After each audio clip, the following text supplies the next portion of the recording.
Hello everyone, welcome to EnviroPioneers. In this video, we will learn about plane and geographic coordinates that are used in locating the information of real-world features and projecting them on the map or GIS. As we discussed in the last video, a map is a record of the location of selected real-world feature in a given geographical space, and the location is defined using the mathematical concept of the coordinates.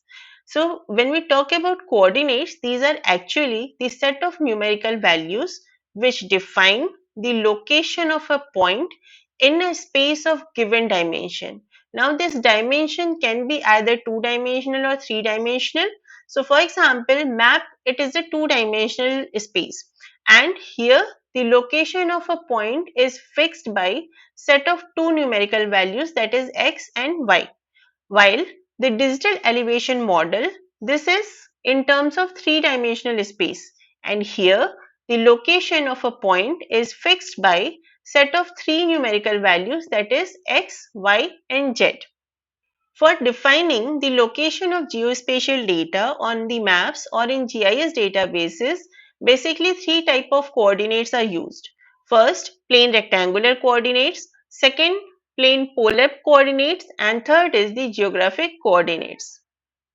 So the first one is the plane rectangular coordinate system, which is also referred as the Cartesian coordinate system.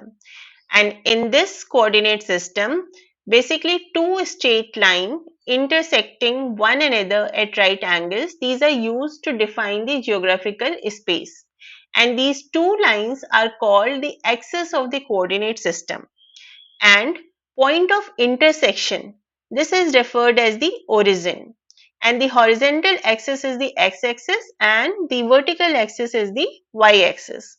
So this coordinate system, it partitions the geographical space into four quadrants, and the upper right corner is given the number 1. So this is the quadrant 1, and then we move anti-clockwise. So here quadrant 1, quadrant 2, quadrant 3 and then quadrant 4. Within these quadrants, the values are assigned to locate or to fix the object in terms of map. And here we have in the quadrant 1, the values are given in terms of positive x and the positive y axis. In quadrant 2, it is negative x and the positive y axis.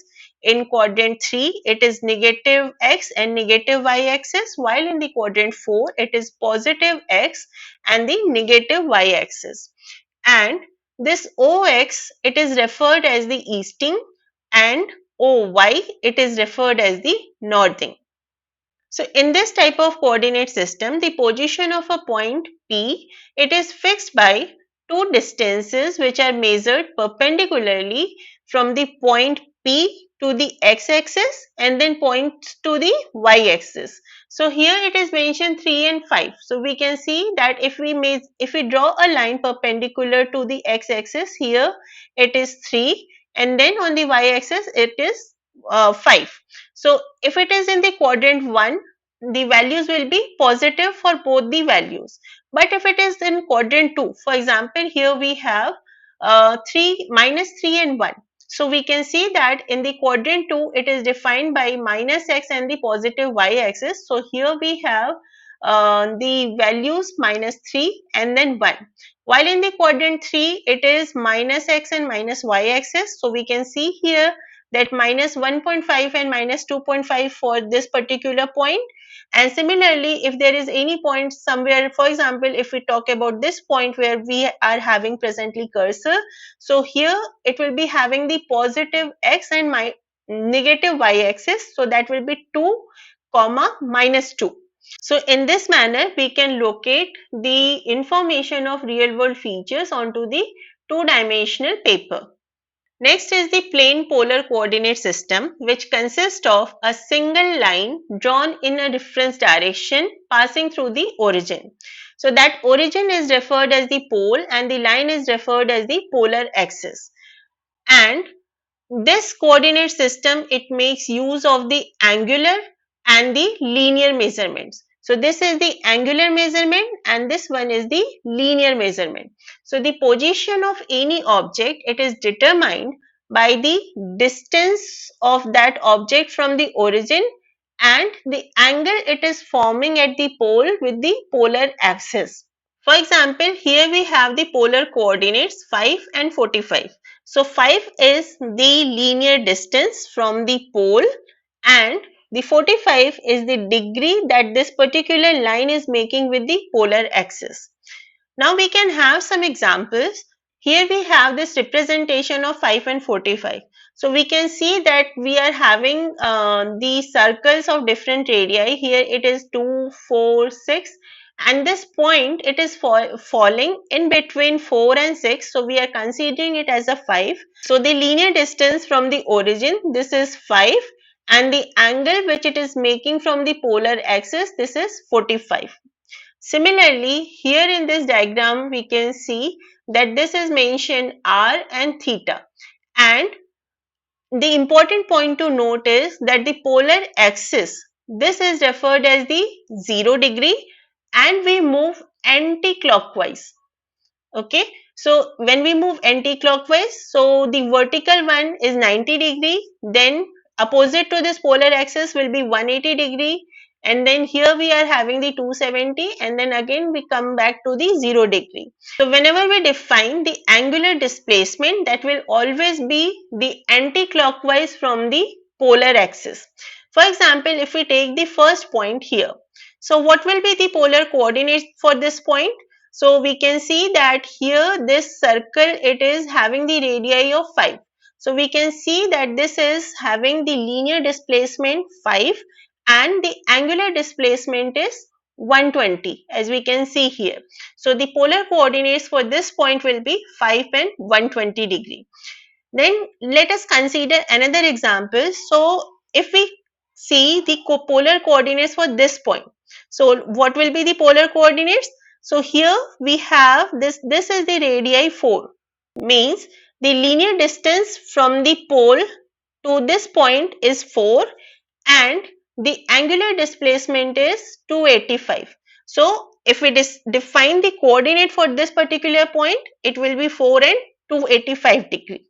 And the last is geographic coordinate system, which is also referred as the spherical coordinate reference system, and it is mainly utilized to define the locations on the surface of the earth, and it uses a network of imaginary lines that are the latitude and the longitude to define the locations. So here the lines that run east and west, they have the constant latitude value and these are referred as the parallels. So parallels, these are the lines of latitude, and the latitude which is dividing the earth in two equal halves, that is referred as the equator. Second is the lines that run north and south. Okay, so these lines, they have the constant longitudinal value and these are referred as the meridians. So the meridians, these are the line of longitudes which run north and south, and there are total 360 meridians, and this network of latitude and longitude that cover the globe to form a grid, that is referred as the graticule. So the important point in this is the parallel. It refers to the lines of latitudes. Then we have the meridians, which is the line of longitude, and then is the graticule, which is simply the network of latitude and longitude covering the globe. Now the question arises how these latitude and longitude are calculated. So the latitude and longitude are simply the angular displacement from two reference planes. So what are these reference planes? First reference plane is the equator and second reference plane is the prime meridian. So the latitudes are the vertical angular displacement which is calculated with respect to the equator, while the longitude or the horizontal angular displacement which is calculated with respect to the prime meridian. So the latitude, it is defined as the angle which is formed by the intersection of a line perpendicular to the earth's surface at the point of interest and the plane of equator. So this angle, it is the latitude. So here we are having, we are considering the angular displacement of this point from the equatorial plane. So this is referred as the latitude. Then when we talk about the longitude, so this is the prime meridian. So this is the reference plane for us, and how much angle this meridian at which we are having the point of interest. So how much angle this meridian is making with respect to the prime meridian, that is defined as the longitude. So here we have the definition that longitude is defined as the angle east or west of a reference meridian, that is the prime meridian, to another meridian which is passing through that point. So in total we are having 360 meridians, but the one which is taken as the reference, that is the prime meridian, and the point of interest, if it is falling at certain meridian, so how much angle that particular meridian is making with respect to the prime meridian, that is given in terms of the longitude. So 0 to 180 degree east and 0 to 180 degree west. In the second example, in this image we have the location of the New Orleans, which is defined using the latitude and longitude. So latitude is 30 degree north and longitude is 90 degree west. But how is it calculated? So we can see that this place is falling here. Okay, so this latitude, so if we consider this particular point and if we draw a line like this towards the center of earth and we consider the equatorial plane, so the vertical displacement or the angle, that is 30 degree. So this is towards the north pole, so the latitude will be 30 degree north. And how to calculate the longitude? So here we have the prime meridian, so the horizontal angle, this particular meridian which is having this point or this location, so this horizontal angle which this meridian is making with respect to the prime meridian, that is the 90 degree, and this is towards the west, so this is 30 degree north and 90 degree west.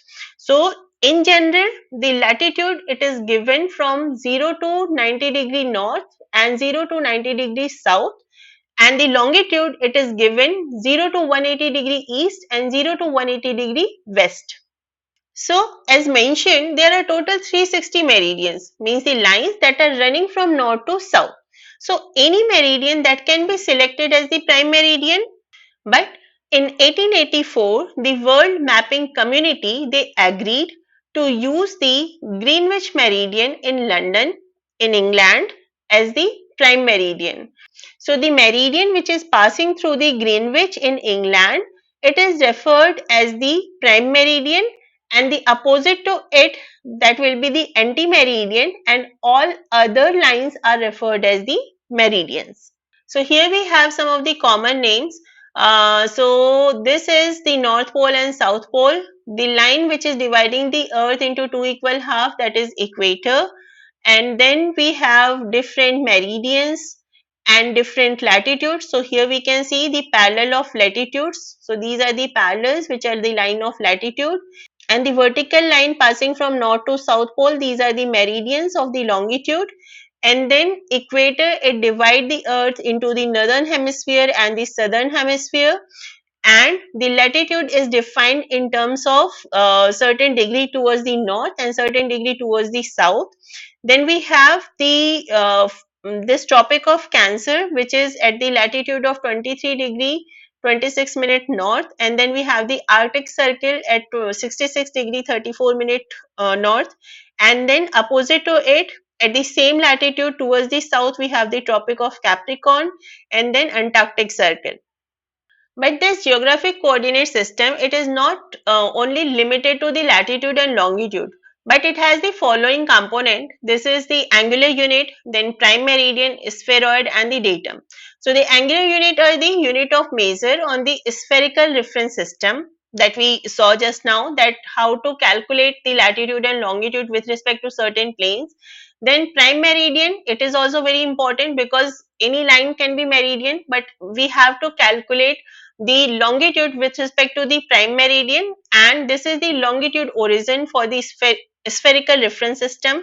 Then we have the spheroid. This is the reference spheroid for the coordinate transformation, and then it also include the datum which define the relationship of the reference spheroid to the Earth surface. So we will discuss this spheroid and datum in detail, and also we will see the difference between the geographic coordinate system and the projected coordinate system in detail in upcoming videos in the same series. These are some of the references from where the content of this video have been taken, and the first reference is the concept and the technique of geographic information system.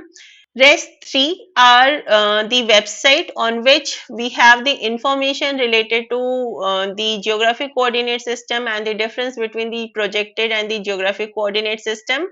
Thank you for your continuous support. We will meet soon in the next video related to the map projections in the same playlist. Thank you.